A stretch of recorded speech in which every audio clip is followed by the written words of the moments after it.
Next topic retirement and settlement of loan. Loan की settlement कैसे हमने करनी है, क्वेश्चन देखिए 19।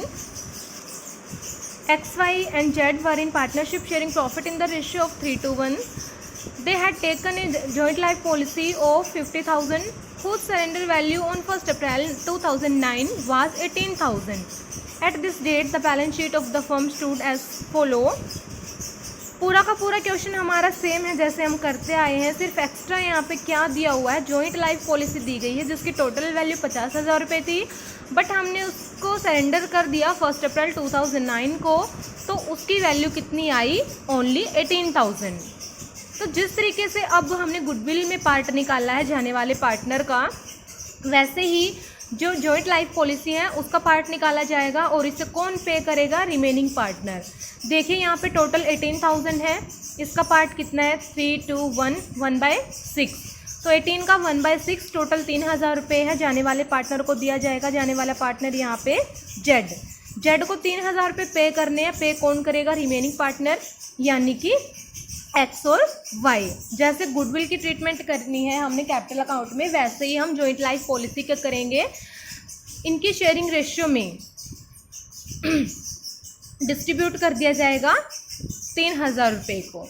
जैसे गुडविल की ट्रीटमेंट करनी है वैसे ही करना है। गुडविल की जैसे पेमेंट करते हैं हम जाने वाले पार्टनर के अकाउंट में क्रेडिट करना है अमाउंट गुडविल का, वैसे ही जॉइंट लाइफ पॉलिसी का जो अमाउंट है वो भी जाने वाले पार्टनर के कैपिटल अकाउंट में क्रेडिट करना है। डेबिट किसके अकाउंट में करना है, जो इसको पे करेगा।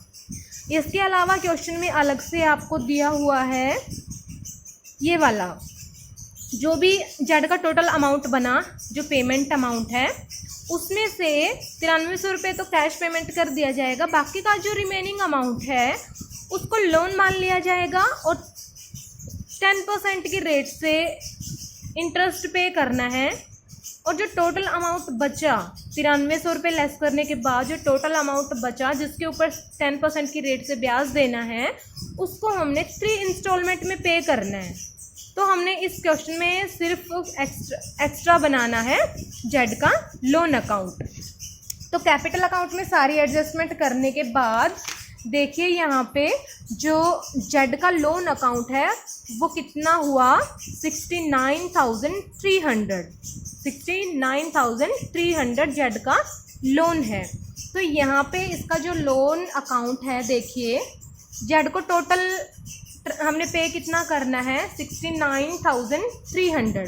इसमें से साफ साफ बोला गया है कि 9,300 तो कैश पेमेंट उसी टाइम कर देनी है।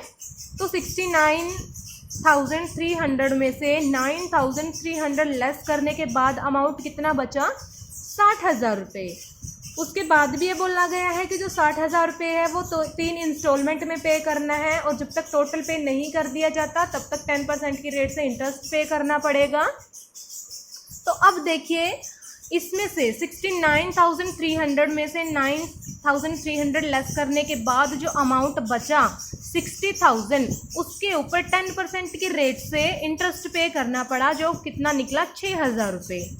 6,000 तो इंटरेस्ट पे करना है, साथ में जो फर्स्ट इंस्टॉलमेंट है 20,000 रुपये की वो हमने पे करनी है। ठीक है, इंटरेस्ट टोटल कितना बना, 6,000 रुपये, 60,000 के ऊपर 10% की रेट से, और फर्स्ट इंस्टॉलमेंट जो हुई वो 20,000 रुपये की हुई। तो 20,000 रुपये के साथ हम इंटरेस्ट भी पे करेंगे 6,000 रुपये, तो टोटल 26 है, ये हमने पे कर दिया और साथ में हमने ये पे कर दिया। तो अमाउंट कितना रहा, टोटल 40,000 रुपये। अब इस अमाउंट को हम आगे लेके गए। अब इस 40,000 के ऊपर फिर से 10% की रेट से इंटरेस्ट पे करना पड़ेगा। अब 60,000 के ऊपर इंटरेस्ट पे नहीं करना, बिकॉज हम ऑलरेडी फर्स्ट जो इंस्टॉलमेंट है वो पे कर चुके हैं और साथ में उसका जो इंटरेस्ट बना था वो भी पे कर चुके हैं। तो सिर्फ हमारा अमाउंट बचा 40,000 रुपये। इसके ऊपर 10% की रेट से हमने इंटरेस्ट अमाउंट निकाला 4,000 रुपये। ये 4,000 भी हम पे कर देंगे, और जो सेकंड इंस्टॉलमेंट है 20,000 रुपये की वो हमने पे कर दिया 24,000। तो हमारा बैलेंस अब कितना बचा, 20,000 रुपये।